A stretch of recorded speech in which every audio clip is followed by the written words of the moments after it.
In this video, we're going to talk about app tokens. App tokens allow you to configure access to PowerShell Universal APIs without actually supplying a username and password. Instead, you'll use a Java Web Token, or JWT, to access the API.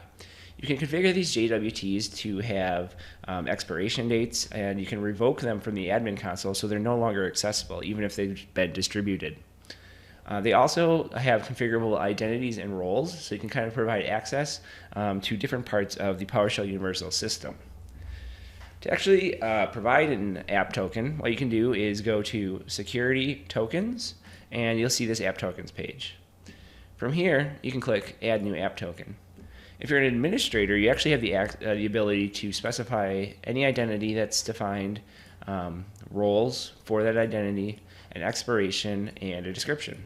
So I'm just going to provide a new app token for myself.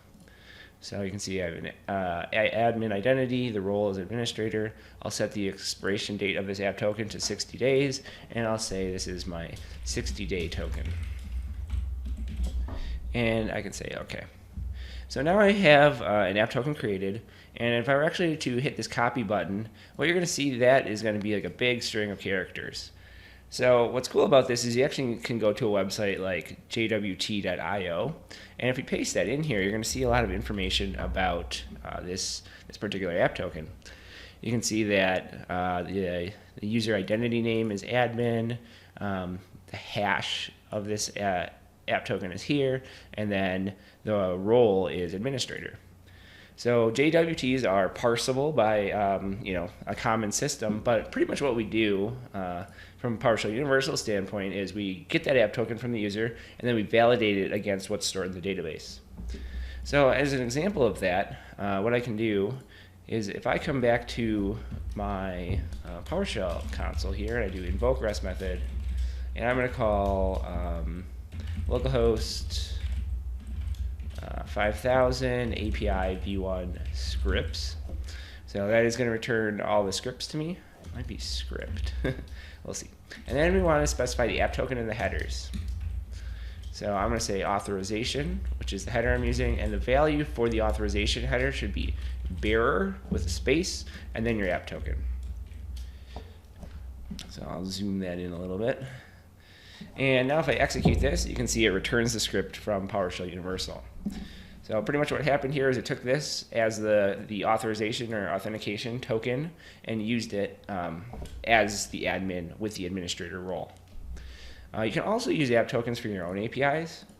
So for example, if I had a new API in here and I just said it was an admin API, I could also enforce authentication and authorization for this API.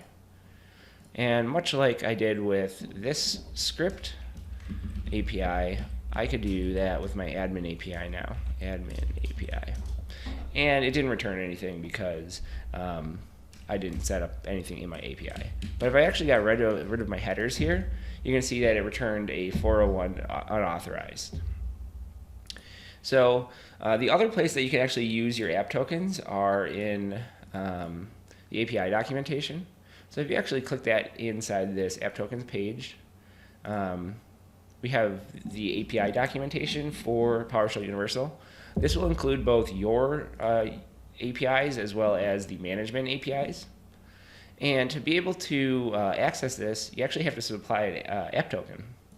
So I'll copy my app token details again, and you click this authorize button. You can put in your app token and click authorize. And then from there, I can actually click some of these APIs, click try it out, execute, and now you can see it actually executed that and returned all the app tokens that are currently available inside PowerShell Universal. So what's cool about app tokens is, like I said, they expire, but you can also revoke them. So if I were to delete this app token, say OK, what that actually did was it didn't totally delete it, it's just revoked it. So the idea here is that you could audit when revoked app tokens are being used. We actually have triggers for that. So if you go to triggers, create new trigger, you'll see one of our events is revoked app token usage. So you could actually audit people trying to use a revoked app token. So it will cause that trigger to happen if a token is revoked. So what's cool about that is if I come back here and now I attempt to use my app token again, you can see I got an unauthorized because that token is no longer available in PowerShell Universal. So the other way to generate app tokens is as a non-admin user. So if I log out, I have a script runner user that is not an administrator, and I log in. And now you can see I don't have the security thing on the left-hand side, so there's no way for me to like navigate over there to create my app token. But what I can do is I can click script runner, tokens, and get to my application tokens. From here, you see I won't be able to see the admin tokens. I can only see my own tokens. Also, I can only generate tokens for myself since I'm not an admin user. So I could generate a token for 60 days and say okay. And now you can see it created a script runner token that has the user and execute role because he's part of both of those roles. So then again, I could access things that these particular roles provide. If I had another API, for example, that allowed me to execute something based on that role, I could. But in this case, I won't be able to.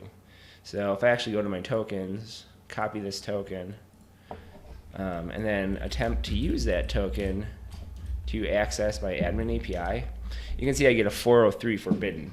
That means that it was a valid app token and the user is recognized, but the user does not have access, so they've been forbidden to this API.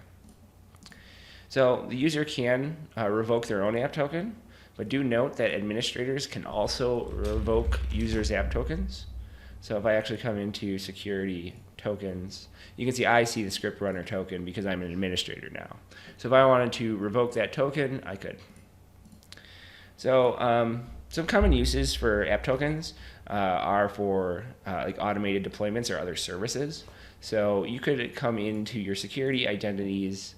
You could actually set up a new identity that could be, like your SQL server or some other orchestration product or something that needs to call in the PowerShell Universal, and then apply an app token to that. So it doesn't actually need to be something that exists inside your authentication or Active Directory or Okta implementation. It could just be some arbitrary identity that you define inside PowerShell Universal, and then from there you could assign an app token to it, and that would just kind of equate to that service running and calling PowerShell Universal. So in this video, we went over how to create and revoke app tokens and how to use them against the PowerShell Universal APIs.